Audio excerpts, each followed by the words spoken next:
صلاة وسلام عليك يا سيدي يا سيدي يا رسول الله. صدق الله العظيم وبلغنا رسوله النبي الكريم الكريم ونحن على ذلك من الشاهدين والشاكرين والحمد لله رب العالمين. اللهم رب اشرح لي صدري ويسر لي أمري واحلل عقدة من لساني يفقهوا قولي. ہم کو سنا کے بعد محترم معزز سامعین کرام، گزشتہ درس میں سورہ نساء کی آیت نمبر 173 تک کا معنی اور مفہوم آپ کے سامنے ذکر کیا گیا، اور گزشتہ درس میں آپ کے سامنے حضرت سیدنا عیسیٰ علیہ السلام کے حوالے سے تفصیلی گفتگو ہوئی کہ حضرت عیسیٰ کے لیے اللہ کا بندہ کہلانے میں اور اللہ کا رسول کہلانے میں کسی قسم کی کوئی آر یا شرمندگی نہیں ہے، اور اسی طرح اللہ کے فرشتوں کے لیے بھی اللہ تعالیٰ کا بندہ اور اس کا مفعول کہلانے میں کسی قسم کی کوئی آر کوئی شرمندگی نہیں ہے۔ پھر ایمان والوں کا ذکر کیا گیا کہ جو ایمان لائے نیک اعمال کی، اور اللہ نے اعلان فرمایا کہ ہم انہیں پورا اجر عطا کریں گے، اور ساتھ ہی انکار کرنے والے اور جو اللہ کی عبادت کو اپنے لیے شرم کا سبب سمجھتے ہیں اور تکبر کرتے ہیں، تکبر کی وجہ سے عبادت نہیں کرتے، اللہ تعالیٰ نے ایسے لوگوں کے لیے دردناک عذاب کا اعلان فرمایا۔ اگلی آیت میں یعنی سورہ نساء کی آیت نمبر 174 میں اللہ تبارک و تعالیٰ نے ارشاد فرمایا، یا ایھا الناس، اے لوگو، قد جاءکم برہان من ربکم، تحقیق تمہارے رب کی طرف سے تمہارے پاس ایک مضبوط دلیل آ گئی ہے، وانزلنا الیکم نورا مبینا، اور ہم نے تمہاری طرف واضح نور نازل کیا۔ آیت مبارکہ میں جس مضبوط دلیل کا اللہ تعالیٰ نے ذکر فرمایا وہ رسول اللہ صلی اللہ علیہ وسلم کی مبارک ذات ہے، یعنی اللہ تعالیٰ کی جانب سے سب سے زیادہ مضبوط دلیل اس کائنات میں جو ہے وہ حضور اکرم علیہ السلام خود ہیں۔ یہی وجہ ہے کہ گزشتہ انبیاء کرام علیہ السلام سے لوگوں نے خارجی معجزات طلب کیے اور انبیاء نے معجزات دکھائے، رسول اللہ صلی اللہ علیہ وسلم نے معجزے کے طور پر اپنی ہی زندگی کو لوگوں کے سامنے پیش کیا، یعنی آپ علیہ السلام سے جب آپ نے جب نبوت کا اعلان فرمایا تو نبوت کا اعلان فرمانے کے بعد آپ نے لوگوں کو یہی حضور نے خطاب فرمایا کہ میری گزشتہ زندگی تمہارے سامنے ہے، اس لیے میں تم سے کہتا ہوں کہ اللہ تعالیٰ پر ایمان لے آؤ۔ تو حضور کی گزشتہ زندگی یعنی نبوت کے اعلان سے پہلے کی زندگی یہی حضور اکرم صلی اللہ علیہ وسلم کی جانب سے ایک معجزہ اور مضبوط دلیل ہے۔ آپ دیکھیے کہ حضرت سیدنا خدیجہ الکبریٰ رضی اللہ تعالیٰ عنہ حضور پر ایمان لے آئی، یعنی جیسے ہی حضور نے اعلان فرمایا کہ آپ اللہ کے نبی ہیں، حضرت خدیجہ نے کوئی معجزہ طلب نہیں کیا، فوراً ایمان لے آئی۔ حضرت سیدنا علی المرتضیٰ رضی اللہ تعالیٰ عنہ نے کوئی معجزہ طلب نہیں کیا، حضور پر فوراً ہی ایمان لے آئے۔ حضرت سیدنا ابوبکر صدیق رضی اللہ تعالیٰ عنہ نے کوئی معجزہ طلب نہیں کیا، فوراً ایمان لے آئے۔ حضرت سیدنا زید بن حارثہ رضی اللہ تعالیٰ عنہ انہوں نے کوئی معجزہ طلب نہیں کیا اور حضور کی نبوت کا اعلان کرتے ہی ایمان لے آئے۔ یہ چار وہ ہستیاں تھیں کہ جن کا حضور سے نبوت کا اعلان کرنے سے پہلے بڑا گہرا تعلق تھا۔ حضرت ابوبکر صدیق حضور اکرم علیہ السلام کے قریبی دوست تھے۔ حضرت سیدنا زید بن حارثہ حضور اکرم صلی اللہ علیہ وسلم کے آزاد کیے ہوئے غلام تھے۔ حضرت سیدنا علی المرتضیٰ رضی اللہ تعالیٰ حضور کے گھر میں پرورش پاتے تھے، اور حضرت خدیجہ رضی اللہ تعالیٰ حضور کی زوجہ مبارکہ۔ اب جب یہ قریبی افراد کسی شخص کی عظمت کے قائل ہو جائیں اور اتنے قریبی افراد کسی شخص کی کسی بھی دعوے کو ہاتھوں ہاتھ لیں اور فوراً ہی بلا چون چنا، بلا کوئی اعتراض کیے، بغیر کوئی حجت طلب کیے، بغیر کوئی دلیل طلب کیے اس پر ایمان لے آئیں، تو یقیناً یہ اس بات کا ثبوت ہے کہ اس شخص کی ذاتی زندگی، نجی زندگی کس قدر پاکیزہ ہے، کہ سامنے والے جو قریبی زندگی سے واقف تھے انہوں نے بھی ان کی عظمت کا اعتراف کیا۔ ورنہ ہوتا یہ ہے کہ انسان ظاہر میں لوگوں کے سامنے اپنا ظاہر پاک و صاف رکھتا ہے اور اس کے حقیقی احوال اس کے قریبی دوست جانتے ہیں یا پھر اس کے اہل و عیال جانتے ہیں۔ کسی بھی شخص کی عظمت، کسی بھی شخص کی عزت، کسی بھی شخص کی حرمت اس کے دوستوں کے بیچ، اس کے قریبی لوگوں کے بیچ، اس کی اہل و عیال کے بیچ بالکل واضح ہوتی ہے۔ اور جس قدر ان لوگوں کو کسی بھی شخص کے ظاہر و باطن کے متعلق پتہ ہوتا ہے، کسی اور شخص کو اس کے بارے میں کسی طرح کی کوئی خبر نہیں ہوتی۔ حضور اکرم علیہ السلام کے اتنے قریبی لوگوں کا ایمان لانا اور فوراً ہی ایمان لے آنا، کوئی معجزہ نہ ماننا، حضور کے نبوت کا اعلان کرتے ہی حضور پر کلمہ پڑھ لینا، یہ ثبوت تھا کہ آپ علیہ السلام کی خود کی ذات کو اللہ نے ایک معجزہ بنایا ہے، اور حضور کی ذات ہی معجزہ تھی کہ جسے دیکھ کر لوگ ایمان لے آئے۔ تو یہاں اللہ تعالیٰ نے رسول اللہ صلی اللہ علیہ وسلم کی ذات کو اس پوری امت کے لیے معجزہ قرار دیا۔ حضور کی ذات ہی پوری امت کے لیے معجزہ ہے، یعنی کوئی شخص چاند کے 2 ٹکڑے ہوتے نہ دیکھے، سورج کا پلٹنا نہ دیکھے، درختوں کا چلنا نہ دیکھے، پتھروں کا کلمہ پڑھنا نہ دیکھے، جانوروں کا کلمہ پڑھنا نہ دیکھے، صرف یہ دیکھ لے کہ حضور کی زندگی کیسی تھی، تو یہی معجزہ اس کے ایمان لانے کے لیے کافی ہے۔ پھر اللہ تعالیٰ نے ارشاد فرمایا کہ وَأَنزَلْنَا إِلَيْكُمْ نُورًا مُبِينًا، اور ہم نے تمہاری طرف واضح نور نازل کیا۔ یہاں پر جس چیز کو نور قرار دیا گیا وہ قرآن پاک ہے، یعنی 2 چیزیں اللہ کی جانب سے نازل ہوئیں۔ ایک چیز اللہ کی جانب سے مضبوط ترین دلیل جو حضور کی ذات ہے، اور دوسری چیز اللہ کی جانب سے نور یعنی روشنی جو کہ قرآن مجید ہے۔ اللہ تعالیٰ نے اس کے بعد ارشاد فرمایا کہ فَأَمَّا الَّذِينَ آمَنُوا بِاللَّهِ، تو بس جو لوگ اللہ پر ایمان لے آئے، وَاعْتَصَمُوا بِهِ، اور اس کے دامن رحمت کو مضبوطی سے تھام لیا، فَسَيُدْخِلُهُمْ فِي رَحْمَةٍ مِّنْهُ، تو اللہ عن قریب ان کو اپنی رحمت میں وفضل اور اپنے فضل میں داخل کرے گا۔ وَيَهْدِيهِمْ إِلَيْهِ صِرَاطًا مُسْتَقِيمًا، اور اللہ تعالیٰ ایسے لوگوں کو صراط مستقیم دکھائے گا، یعنی اپنی طرف پہنچنے کا راستہ اللہ تعالیٰ انہیں دکھائے گا، اس راستے پر چلائے گا۔ اب یہاں آیت مبارکہ میں ایمان لانے والے اور اس کے دامن کو مضبوطی سے تھامنے والے، یہ 2 خصوصیات اللہ نے ذکر فرمائی۔ یعنی سب سے پہلے کسی بھی شخص کے لیے اللہ کی رحمتوں میں داخل ہونے کا جو راستہ ہے وہ ایمان ہے، اور اس سے یہ واضح ہوتا ہے کہ عقیدہ اللہ تعالیٰ کی بارگاہ میں کس قدر ضروری ہے اور کس قدر اہمیت کا حامل ہے۔ کیونکہ انسان بظاہر جتنے بھی نیک اعمال کرتا رہے، انسان بظاہر جو کچھ بھی اعمال کرے، نماز، روزہ، زکوٰۃ و حج کی پابندی ہو، لوگوں کی خدمت کرتا ہو، خلق خدا کے کام آتا ہو، لیکن عقیدہ درست نہ ہو، تو عقیدے کی خرابی کے ساتھ انسان کا کوئی بھی عمل اللہ کی بارگاہ میں مقبول نہیں ہوتا۔ بنیادی طور پر اللہ تعالیٰ کے ہاں جو ضروری چیز ہے وہ عقیدہ ہے۔ عقیدہ اگر درست ہو، اعمال میں کمی ہو، تو یہ اللہ تعالیٰ کے حضور قابل قبول ہے، یہاں معافی ہو سکتی ہے، یہاں اللہ کا فضل حاصل ہو سکتا ہے۔ اسی لیے آپ دیکھیں کہ قرآن مجید میں جہاں کہیں بھی اللہ نے ایمان لانے کا تذکرہ فرمایا یا ایمان والوں کا تذکرہ فرمایا، تو اللہ تعالیٰ نے آمنو یا آمنو کے لفظ استعمال فرمایا، اور پھر اس کے بعد فرمایا وآمنو، یعنی سب سے پہلے ایمان اور پھر نیک اعمال، جس سے یہ پتہ چلتا ہے کہ اعمال بعد میں ہیں، ایمان یعنی عقیدہ یہ سب سے پہلے ہے۔ اب اگر ہم عقیدے پر سمجھوتہ کریں اور عمل پہ ہم جو ہے وہ اکتفا کر لیں اور ہم یہ سمجھیں کہ عقیدہ ہمارا کچھ بھی ہو، ہم کسی کے پیچھے بھی چلیں، ہم کسی بھی شخص سے تعلق رکھتے ہوں، اس سے کوئی فرق نہیں پڑتا،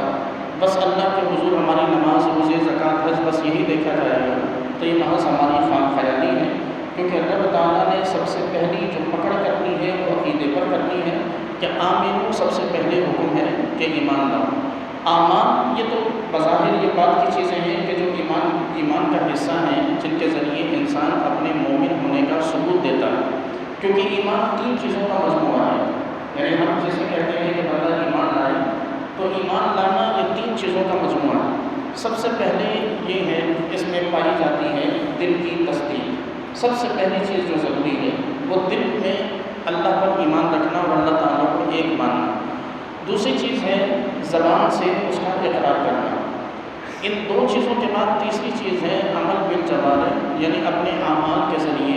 اپنے اعضاء کے ذریعے عمل کر کے یہ ثابت کرنا کہ ہم مومن ہیں۔ اب یہ تیسرے نمبر پر ہے۔ ابتدا میں دو چیزیں ہیں، ایک دل سے تصدیق اور دوسرا زبان سے اقرار۔ اگر ان دو میں سے کسی ایک چیز میں کمی آ جائے،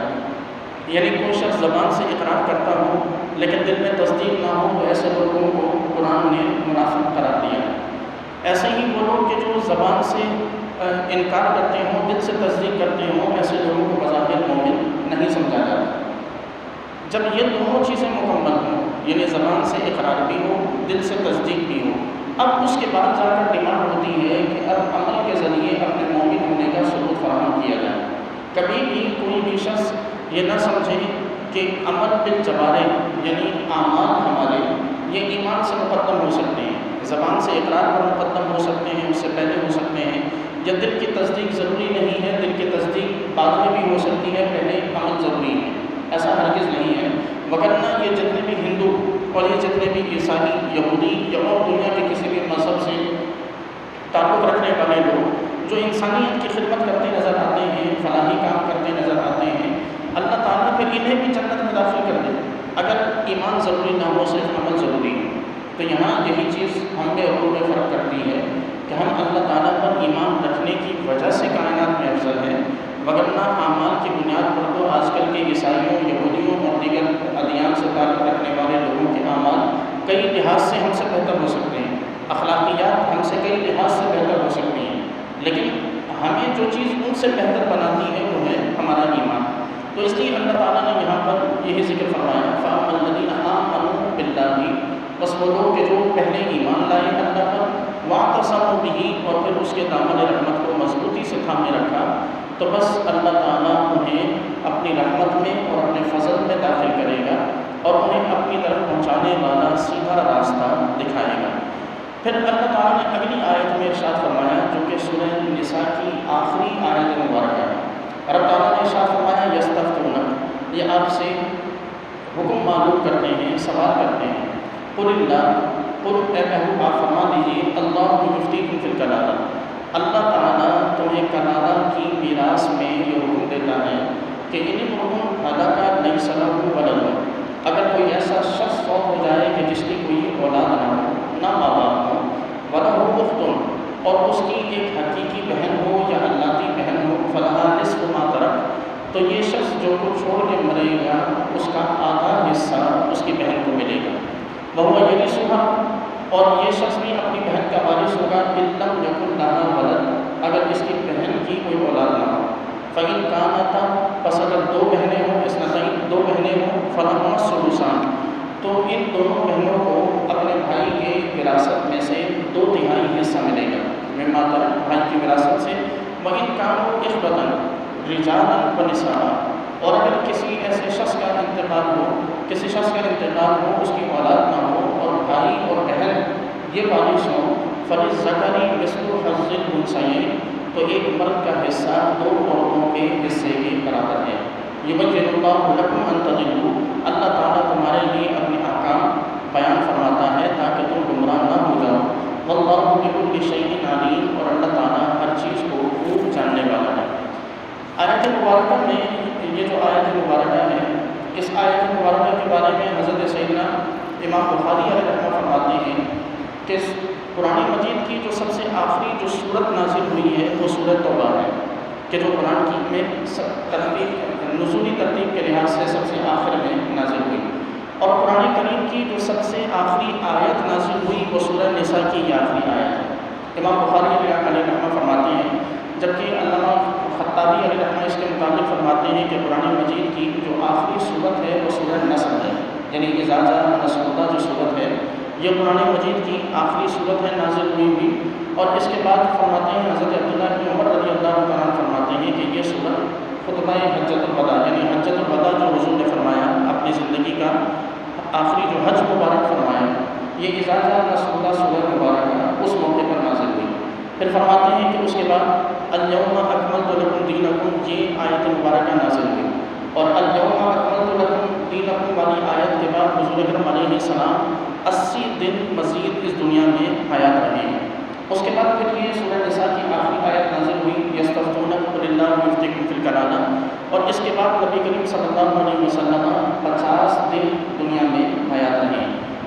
بعد آیت نازل ہوئی سورہ توبہ کی آخری آیت، لقد جاءکم رسول من انفسکم عزیز علیہ، جو مشہور آیت ہے، ہم سنتے رہتے ہیں، یہ آیت نازل ہوئی اور اس آیت کے بعد نبی کریم صلی اللہ علیہ وسلم 21 دن اس دنیا میں حیات رہے اور اس کے بعد حضور اکرم صلی اللہ علیہ وسلم کا وصال ہوا۔ تو یہ قرآن مجید کی آخری آیات کے نزول کی ترتیب ہے کہ جس کے متعلق، اور اس آیت کے متعلق امام بخاری فرماتے ہیں کہ آخری جو آیت نازل ہوئی ہے وہ سورہ نساء کی یہی آیت مبارکہ ہے۔ اللہ تبارک و تعالیٰ نے سورہ نساء کا آغاز بھی وراثت کے احکام سے فرمایا اور سورہ نساء کا اختتام بھی وراثت کے احکام پر فرمایا، اور اس میں یہ ہمارے لیے پیغام ہے کہ رب تعالیٰ کے یہاں وراثت کے معاملات بڑی اہمیت کے حامل ہیں۔ ہمارے یہاں ایک تصور پایا جاتا ہے کہ جب کسی شخص کا انتقال ہوتا ہے تو اس کی وراثت کو جو کا توں رہنے دیا جاتا ہے اور وراثت کی تقسیم نہیں کی جاتی۔ بعد میں ایک نسل کا انتقال ہو جاتا ہے، دوسری نسل آ جاتی ہے، اس کا انتقال ہو جاتا ہے، تیسری نسل تک بات پہنچتی ہے۔ اب تیسری نسل جب اس وراثت کو تقسیم کرنا چاہتی ہے تو مسائل اتنے پیچیدہ ہو جاتے ہیں کہ آپس میں لڑائیوں جھگڑوں تک نوبتیں پہنچ جاتی ہیں۔ تو اس لیے میت کے کسی بھی شخص کا جب انتقال ہو تو اس کے بعد سب سے بہترین جو طریقہ ہے وہ یہ کہ اس کی تجہیز و تکفین کے بعد سب سے پہلے اس میت کا قرض ادا کریں اور اس کے بعد جتنا جلد ممکن ہو سکے اس کی وراثت کو تقسیم کر دیں، تاکہ اس کی پہلی نسل یا دوسری نسل آپس میں یا تیسری نسل تک آپس میں کسی قسم کے جھگڑے پیدا نہ ہوں۔ ہمارے یہاں اختلافات جو پیدا ہوتے ہیں، یہ وراثت کے معاملات میں جو لڑائیاں ہوتی ہیں، یہ تمام تر صرف اس وجہ سے ہوتا ہے کہ جائیداد کی تقسیم میں تاخیر کی جاتی ہے، جائیداد کی ویلیو بڑھتی جاتی ہے، اور ویلیو بڑھنے کی وجہ سے اس کی چونکہ قیمت میں اضافہ ہوتا ہے تو ہر ایک کے دل و دماغ میں لالچ پیدا ہوتا ہے، اور لالچ پیدا ہونے کی وجہ سے پھر بھائی بھائی ایک دوسرے کے مخالف آ کر کھڑے ہو جاتے ہیں۔ یعنی کچھ عرصہ پہلے تک جس بھائی کا یہ کہنا تھا کہ میں اپنے والد کی جائیداد میں سے کوئی حصہ نہیں دوں گا اور میں اپنا حصہ فلاں بھائی یا فلاں بہن کو دے دوں گا، پراپرٹی کی ویلیو بڑھنے کی وجہ سے اب وہ بھی دعوے دار بن کے کھڑا ہوتا ہے۔ اگرچہ شرعاً اس کا حق ہے، وہ لے ضرور لے، شریعت نے اس پر جبر نہیں کیا، لیکن وہ جس سے پہلے وعدہ کر چکا تھا کہ میں اسے دے دوں گا، اب ان کی آپس میں کشمکش شروع ہو جاتی ہے اور آپس میں اختلاف اور لڑائی جھگڑے شروع ہو جاتے ہیں۔ تو اس لیے شریعت میں اس چیز کی بڑی اہمیت ہے۔ آپ یہ جان کر حیران ہوں گے کہ علوم شرعیہ میں علم میراث کو، یعنی وراثت کے جو احکام ہوتے ہیں، اس کو آدھا علم قرار دیا جاتا ہے۔ یعنی علوم دینیہ کو دو حصوں میں تقسیم کریں تو آدھے حصے میں باقی تمام نماز، روزہ، زکوٰۃ، حج، عبادات، کاروبار، وہ سارے مسائل ایک طرف ہیں، اور اس کے مقابلے میں یہ پورا کا پورا ایک آدھا علم ہے کہ جس میں ہم وراثت کو تقسیم کرتے ہیں۔ اس کی اہمیت اس قدر زیادہ ہے، لیکن ہمارے یہاں اس چیز کی جانب توجہ نہیں کی جاتی، نہ کوئی وراثت کے احکام کو سمجھنے کی کوشش کرتا ہے، نہ کوئی وراثت کے معاملات کو سمجھنے کی کوشش کرتا ہے۔ بس لوگ جو ہیں وہ جیسے گھر میں کسی بڑے کا انتقال ہو تو بس اس وقت انہیں یاد آتا ہے کہ دارالفتہ سے ہمارا یہ مسئلہ حل ہو سکتا ہے، لیکن یہ یاد رکھیں کہ دارالفتہ سے بھی یہ مسائل حل اسی وقت ہوں گے کہ جب تمام کے تمام ورثاء موجود ہوں، تمام ورثاء پہنچیں، تمام ورثاء اپنی رضامندی سے سوال کو پیش کریں۔ بعض اوقات ایسا ہوتا ہے کہ کسی ایک وارث کی لکھی ہوئی اپلیکیشن پر جب فتویٰ دیا جاتا ہے تو دوسرے ورثاء اس چیز کو ایکسیپٹ نہیں کرتے، قبول نہیں کرتے، تو یہ فتویٰ دینا مشکل ہو جاتا ہے۔ تو اس لیے شرع اس چیز کی اہمیت ہمیں بتاتی ہے کہ ایسی چیزوں کو ہمیں ڈیلے نہیں کرنا چاہیے۔ جو ہی کسی شخص کا انتقال ہو اس کی وراثت اس کے وارثوں میں تقسیم کر دی جائے، شرعی حصوں کے مطابق تقسیم کر دی جائے، تاکہ وراثت کی تقسیم کے بعد اب تمام بہن بھائی آپس میں محبت سے رہیں اور اطمینان سے رہیں، کسی کو یہ خدشہ نہ ہو۔ آج کل تو لوگوں کی آدھی زندگی اس خدشے میں گزر جاتی ہے کہ میرا بھائی میری جائیداد پہ قبضہ نہ کر دے، بہن اپنے گھر میں موجود ہے، شادی شدہ ہے، باپ کی وراثت تقسیم نہیں ہو رہی تو اس بیچاری کی آدھی زندگی اسی فکر میں کٹ جاتی ہے کہ میرا حصہ مجھے ملے گا یا نہیں۔ روز بروز سسرال کی جانب سے تانے، روز بروز شوہر کی جانب سے مطالبے، اولاد جوان ہے تو اولاد کی جانب سے مطالبے کہ جاؤ اور اپنا حصہ لے کر آؤ، اور ادھر بھائیوں کی کانوں پر جو تک نہیں رکھتی کہ بہن کو حصہ دینا ہے یا وراثت کو تقسیم کرنا ہے۔ سوال یہ نہیں ہے کہ وراثت تقسیم کیوں نہیں کر رہے، کیونکہ اس کا جواب بالکل کلیئر ہے۔ ہمارے یہاں ایک کانسیپٹ ہے کہ اگر ہم نے والد کا مکان بنایا، مکان بیچا تو ہم کہاں جائیں؟ اللہ تعالیٰ نے جب والد کو اتنی استطاعت دی تھی کہ وہ مکان انہوں نے بنا کے ہمارے حصے کا چھوڑا ہے، تو پھر رب تعالیٰ جب ہم حصے داروں کو حصہ دیں گے تو اللہ خود برکت دے کر اس قابل بنائے گا کہ ہم بھی مکان بنا سکیں۔ اگر صرف اس فکر میں رہ گئے کہ ہم کہاں جائیں گے تو باقی ورثاء کی جو بددعائیں ہیں، باقی ورثاء کی جو مشکل وقت میں ان کی زبانوں سے نکلنے والے جو الفاظ ہیں آپ کے لیے، وہ اگر اللہ کی بارگاہ میں مقبول ہو گئے تو پھر جس مکان میں رہتے ہیں اس میں بھی سکون کبھی زندگی میں نہیں مل سکتا۔ تو اس لیے ہمیں اس قسم کے احکام کو یعنی وراثت کے معاملات کو بڑی سنجیدگی سے لینے کی ضرورت ہے۔ ان میں ڈیلے کرنا، ان میں کسی کے حصے کو مارنے کی کوشش کرنا، یعنی آپ یہ سوچ لیجئے کہ یہ سمجھیے کہ ہمارے یہاں بعض اوقات دارالفتہ میں ایسے سوال تک آتے ہیں کہ سوال کرنے والوں کی سوچ پہ افسوس ہوتا ہے۔ پوچھا گیا کہ آپ نے وراثت اتنا لیٹ کیوں کر دیا کہ چوتھی نسل میں آ کے وراثت تقسیم ہو رہی ہے؟ تو کہا کہ اس انتظار میں تھے کہ جیسے جیسے وقت گزرتا جائے گا، ایک آدھ بھائی دنیا سے چلے جائیں گے تو وراثت کا حصہ دینا نہیں پڑے گا۔ الیاذ باللہ، بھائیوں کے مرنے کا انتظار ہے کہ بھائی مریں گے تو وراثت میں حصہ نہیں دینا پڑے گا۔ اب انہیں کون بتائے کہ بھائی مرے بھی صحیح تو بھی وراثت میں حصہ تو دینا ہے، بھائیوں کی اولاد کو ہی دینا ہے۔ اگر آپ بے اولاد مر گئے تو آپ کی وراثت بھی، آپ کا مال بھی بھائیوں کی اولاد کو چلا جائے گا۔ تو ہمیں ان معاملات کو بڑا سیریس لینے کی اور ان معاملات کو سمجھنے کی ضرورت ہے کہ کوئی ایسا عمل نہ ہو کہ جو زندگی کی ساری برکتوں کو ختم کر دے، زندگی میں بے سکونی لے آئے، بھائی ایک دوسرے کے مخالف کھڑے ہو جائیں، بھائیوں کی اولادیں ایک دوسرے کے مخالف کھڑی ہو جائیں۔ کتنے شرم کی بات ہے ہمارے معاشرے میں کہ حضور ہمیں یہ سکھائیں کہ ہم دوسروں سے اپنا تعلق اچھا کریں اور ہمارا خود اپنے بھائیوں سے تعلق اچھا نہ ہو۔ حضور ہمیں بتائیں کہ پڑوسیوں کے حقوق کو پورا کرو، ہم اپنے بہن بھائیوں کے حقوق کو پورا نہ کریں۔ حضور دشمنوں کے لیے چادر بچھائیں اور ہم لہک لہک کے سلام میں اشعار پڑھیں اور حضور پر درود و سلام بھیجیں کہ آپ اپنی کملی جو ہے وہ دشمنوں کے لیے بچھا دیا کرتے تھے۔ خود ہمارا اپنا یہ حال ہو کہ ہم اپنی اولاد کو منع کریں کہ میرے بھائی سے یعنی اپنی چچا سے بات نہ کیا کرو، اپنی پھوپھی کے گھر نہ جایا کرو کہ جاتے ہو تو وراثت میں حصہ مانگتے ہیں۔ تو یہ تمام تر چیزیں ہمیں سمجھنی چاہیے۔ بہرحال یہاں اللہ تعالیٰ نے یہ ارشاد فرمایا کہ یستفتونک، یہ لوگ آپ سے سوال کرتے ہیں، قل اللہ یفتیکم فی الکلالہ، آپ فرما دیجیے کہ اللہ فتویٰ دیتا ہے، اللہ تعالیٰ تمہیں کلالہ کے بارے میں حکم دیتا ہے۔ اب سوال یہ ہے کہ کلالہ یہ کسے کہا جاتا ہے؟ اس کے بارے میں مختلف اقوال ہیں، لیکن جو سب سے بہترین جو قول ہے وہ یہ کہ کوئی ایسا شخص کہ جس کی اولاد نہ ہو اور نہ اس کے ماں باپ، یعنی ماں باپ کا انتقال ہو گیا ہو، اولاد نہ ہو، اور اس حال میں کسی شخص کا انتقال ہو جائے تو ایسا شخص کلالہ کہلاتا ہے اور اس کی وراثت کا جو مال ہے اس کے بہن بھائیوں میں تقسیم ہو جاتا ہے۔ رب تعالیٰ نے ارشاد فرمایا کہ ان ایسا کوئی شخص ہلاکا فوت ہو جائے، لیس لہ ولد، ماں باپ نہ ہو، اولاد نہ ہو، ولہ اخت، اب اس کے بہن بھائیوں میں صرف ایک بہن ہے، فلہا نصف ما ترک، تو اب اس کی وراثت کا آدھا مال اس کی بہن کو چلا جائے گا۔ وہو یرثھا ان لم یکن لہا ولد، اور اگر اس کی یہ اپنی بہن کا بھی وارث بنے گا، یعنی ایسا نہیں ہے کہ اس کی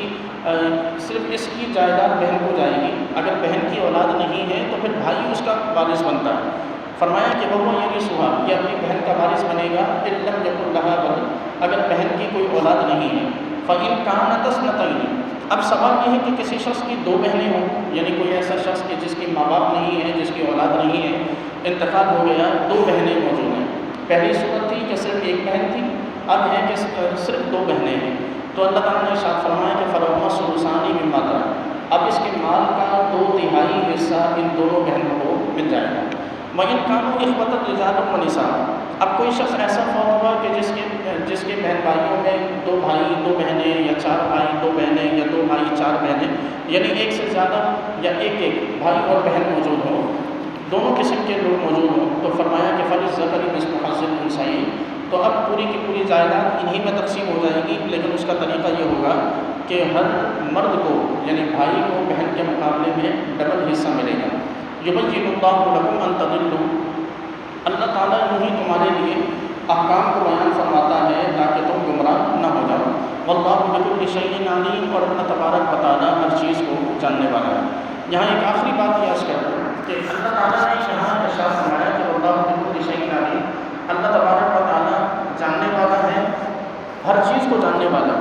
یہ آیت مبارکہ یا اس قسم کے الفاظ آپ قرآن میں بار بار پڑھتے ہیں کہ اللہ تبارک و تعالیٰ ہر چیز کو جاننے والا ہے، تو اس کا مطلب یہ ہے کہ یہ وہ صفت ہے اللہ تعالیٰ کی کہ جو اللہ کے واحد ہونے اور اس کے خدا ہونے کی سب سے بڑی اور سب سے پہلی دلیل ہے، کیونکہ خدا ہونے کے لیے دو چیزوں کا، دو صفات کا ہونا ضروری ہے، ایک صفت علم اور دوسری قدرت۔ ظاہر ہے کہ جب کوئی شخص پوری دنیا میں لوگوں کو نہ جان سکے کہ کون میری عبادت کر رہا ہے، کون عبادت نہیں کر رہا ہے، تو پھر وہ خدا کیسے ہو سکتا ہے؟ خدا ہے ہی وہی کہ جس کو سارے کے ساری مخلوق کا پتہ ہو کہ کون اس کا ماننے والا ہے، کون اس کا انکار کرنے والا ہے۔ تو اللہ تعالیٰ کے بارے میں بار بار یہ الفاظ آپ سنیں گے اور پڑھیں گے کہ اللہ تبارک و تعالیٰ ہر چیز کو جاننے والا ہے، یعنی وہ تمام مخلوقات سے واقف ہے کہ کون اس کے احکام کی فرما برداری کرتا ہے اور کون نہیں کرتا۔ دوسری چیز ہے قدرت، یعنی اللہ، اگر کوئی خدا، اگر کوئی شخص اس بات پہ قادر نہیں ہے کہ وہ اپنے ماننے والوں کو انعام دے اور نہ ماننے والوں کو سزا دے، تو پھر وہ خدا کیسا؟ تو یہاں اللہ تبارک و تعالیٰ قادر بھی ہے اور رب تعالیٰ علیم بھی ہے، یعنی وہ جاننے والا بھی ہے۔ اور یہ دونوں صفات اللہ نے قرآن میں بڑی سختی کے ساتھ ان کے متعلق فرمایا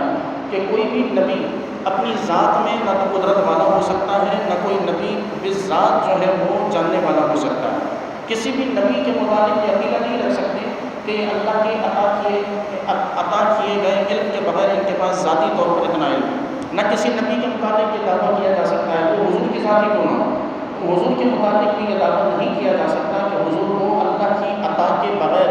اپنی ذات میں حضور جو ہے وہ قدرت رکھتے ہیں، کیونکہ اپنی ذات میں قدرت رکھنا یہ صرف اللہ کی خصوصیت ہے، اپنی ذات میں علم رکھنا یہ صرف اور صرف اللہ کی خصوصیت ہے۔ باقی اللہ تبارک و تعالیٰ اپنے لوگوں کو، یعنی بالخصوص اپنے انبیاء کو اور ان میں بھی بالخصوص حضور کو، اللہ تعالیٰ نے جتنا چاہا قدرت سے نوازا، جتنا چاہا علم سے نوازا ہے۔ تو یہ ہماری سورہ نساء الحمدللہ مکمل ہوئی، پھر اس میں لگ بھگ تقریباً ہمیں 7 سال لگ گیا صرف اس ایک سورہ مبارکہ میں، کیونکہ قرآن مجید کی یہ دوسرے نمبر کی سب سے بڑی سورہ مبارکہ ہے۔ اللہ تعالیٰ سے دعا ہے کہ اللہ تعالیٰ ہم سب کو اس سورہ کے احکام کو سمجھنے اور اس پر عمل کرنے کی توفیق عطا فرمائے۔